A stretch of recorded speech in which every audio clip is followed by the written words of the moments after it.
Central Park is a staple of New York City life for both residents and millions of visitors from around the world. But what was there before the beloved green space existed just may surprise you. Back in the 1800s, from 1825 to 1857, more than 200 people called it home.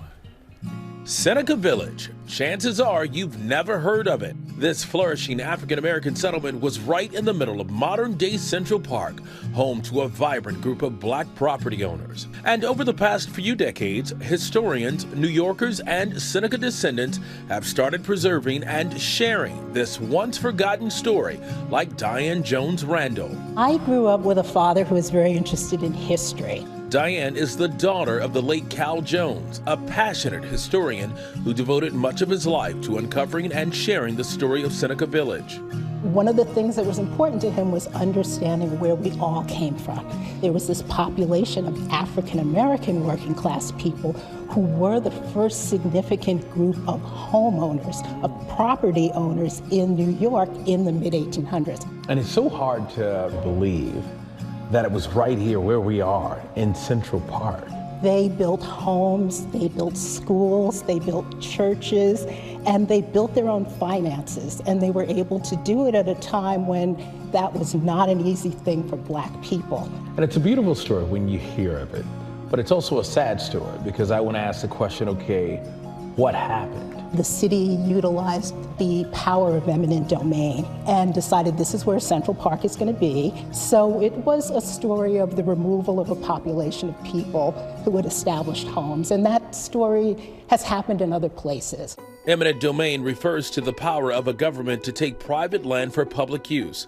The practice has often resulted in the displacement of marginalized communities. Another example of this is Bruce's Beach in Southern California. This is only the first step in our fight for justice for Charles and Willa Bruce and their descendants.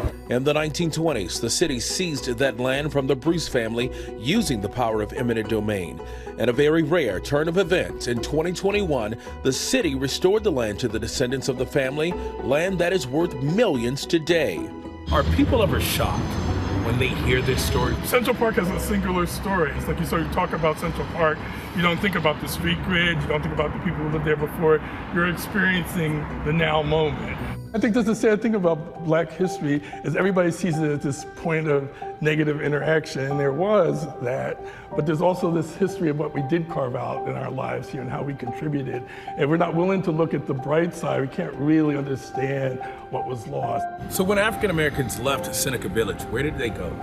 A lot of different places. As the director of community outreach projects, John Reddick is working to protect and spread the story of Seneca Village. It sounds like a huge project just to try and collect artifacts and sort of like, go back and sort of lay out. I mean, the challenge for us is like to evoke what those lives must have been like. And you understand the joy of what was there.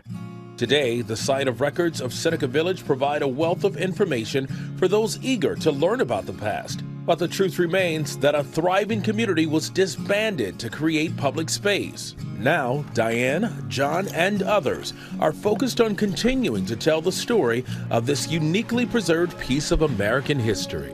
Do you feel like you have a responsibility to continue your father's work? I do. I hear his voice on every street block that I walk. And I truly think that his legacy was teaching us that our legacies are important. I'm ready to go out there and continue working and encouraging people to understand their history because that is who we are.